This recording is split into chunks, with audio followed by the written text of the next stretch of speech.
The Nations Championship is here, and in this video I'm going to be giving my preview for Italy for their first 3 rounds of the Nations Championship. If it looks like I'm sweating, it's because I am. It's a massive heat wave here in the UK. It's like 35 or 36 degrees Celsius right now.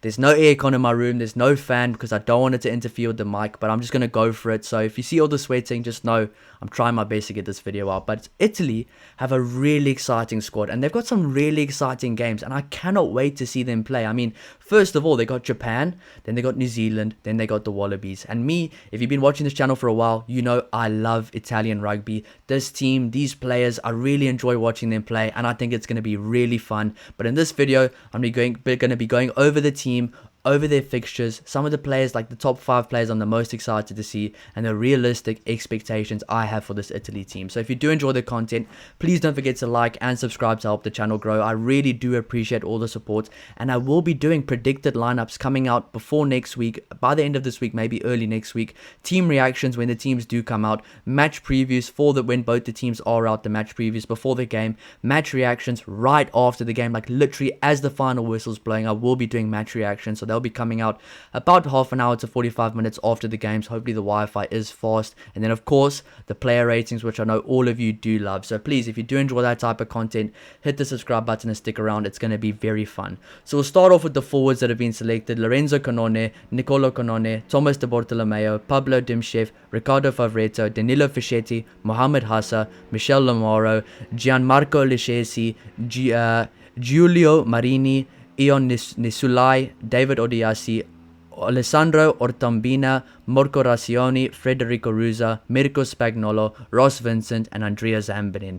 I mean, that forward pack is so experienced, it's so powerful, it's full of such good up and coming and experienced players. Like, these guys are all in their prime right now. They're all between 23 and 28, or around 23 to 29. This team right now is ready to play the best rugby they've ever played. A year out from the World Cup, they're building confidence. Of course, it doesn't help that their last game in the Six Nations, they lost to Wales. But I think things for Wales were on an up and it just clicked on that day. And I think Italy just weren't there mentally. But some of the other games they played, that England win, that Scotland win, a close game against France, a really good game against Ireland as well. You cannot take this Italian team lightly, and that forward pack is why. That forward pack is the engine room for this team and it keeps them going. I mean, a Prem winner in Danilo Fischetti as well. Then you have guys like Andrea Zambanin and Ross Vincent that just played in the final for Exeter. The Canone brothers as well, Bartolomeo, some phenomenal players there. Mohamed Hassa has been awesome as well. David Odiasi, a really inspiring under-20 captain a few years ago in South Africa.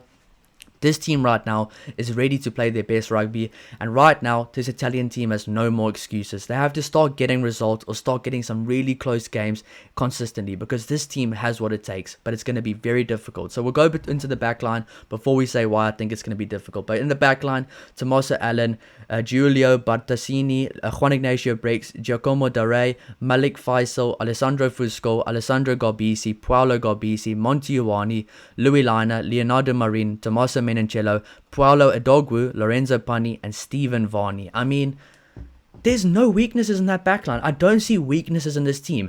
If there's a team that beats this team, it's because this team is... If there's a team that actually batters this Italian team, it's because this Italian team is beating themselves mentally in the head. Because this team right now has what it takes to keep it close with New Zealand in New Zealand and actually put up a fight for the first 60 minutes. Has the chance to beat Australia in Australia. They've beaten them 2 years in a row now. They really know how to beat Australia. They also have a chance to beat Japan in Japan. But knowing Italy, they might go there and they might lose to Japan, have a close game with the All Blacks, and somehow beat the Wallabies. That's how they do it. But I would rather see 1 win against Japan and 2 very close losses against New Zealand and Australia than I'd like to see a loss against Japan or a draw against Japan or a big loss against New Zealand and then a win against the Wallabies. I'd rather see that consistency of them putting up big performances every single week, and I think they will. So we'll starting off with the Japan game. I really do believe Italy will be the firm favourites for that game. I think if Italy don't win that game against Japan, something's gone wrong, because looking at the squad, looking at the team, looking at the players, they're playing some of the best teams in Europe, some of the best club teams in the world, and some of these guys are some of the best players in those teams. I mean, you look at the backline, you see guys like a Monty Ioani, Tommaso Allen, Juan Ignacio Breaks, Tommaso Menoncello. Those are some of the best rugby players in the world. There's no excuse for them to not put in some big results on the big stage. That just shows how passionate I am about this team. I think I am about I'm like a quarter Italian. I think I am a quarter Italian, so some of me has to support this team. So I really hope they do well. So that being said, they need to get the consistency right. They absolutely need to, and they need to get their selections right. I really did enjoy that for the selections, for the Six Nations. They kind of had those consistency of selections. And like Juan Ignacio breaks the birth of his child, these are the things we do understand. These things, honestly, they happen. That's very excusable. But now he's going to be back. Now him and Tommaso Menoncello, labeled one of the best center combinations in the world.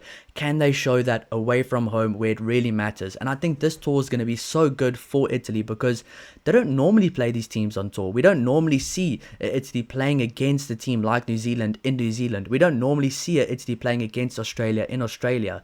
And next year, the World Cup just so happens to be in Australia as well, which makes it even better preparation for this team. They know what the travel is going to be like for the first few games. They know what the kind of the atmosphere is going to be like. They know what some of the stadiums are going to be like as well. They know exactly what it's going to be in the area. They know what the time frame is going to be like. They know all of these things. It's going to really help them going into next season. I really do believe that. So for the Japan game, I think they can only expect a win. Nothing less. That's about it. They have to expect a win by a healthy margin because Japan is a good team.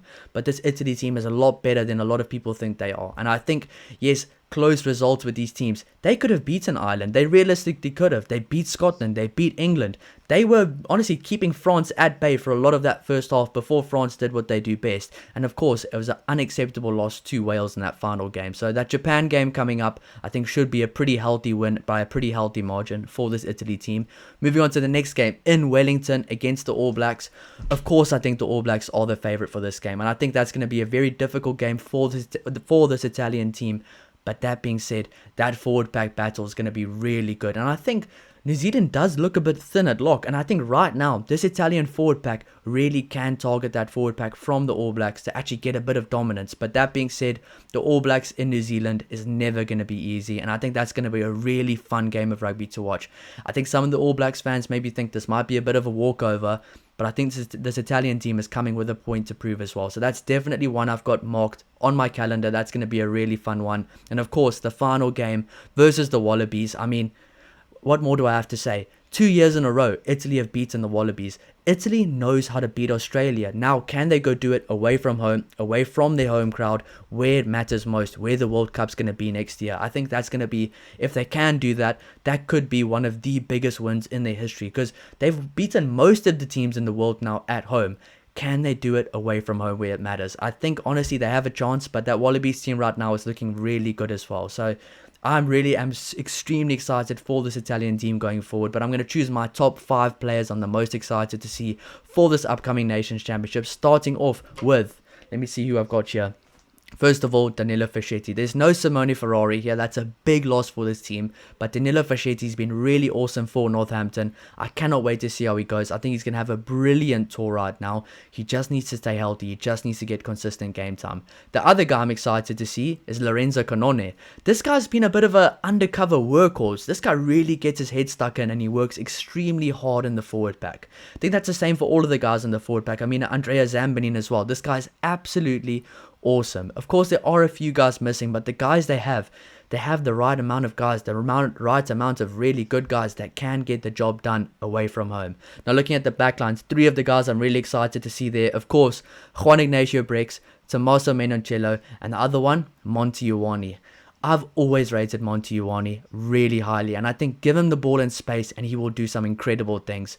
That being said, in Australia, I think he grew up in Australia a little bit. I think that's what I saw I saw that I read that somewhere. Him in Australia against Australia could be a very fun game, of course. I think his cousin or his uncle is Digby Ioane, who used to play for the Wallabies as well. So that could be a fun one to watch. And of course, Louis Liner, his dad is a Wallabies legend. So that makes it even more fun as well if he plays. Then Tommaso Menoncello and Juan Ignacio Brex. One of the best centre pairing in the world. Can they get the better of Geordie Barrett, Quinty Paya, or whoever plays that game? And can they get the better of Joseph Suali'i and Alen Ikitau as well? That's going to be really fun to watch. I cannot wait for these games. But let me know which players you are the most excited to see down below. Let me know your predictions for the game as well. And hit the notification bell because there's going to be a lot more videos coming out soon. I'll see you in the next one. Cheers.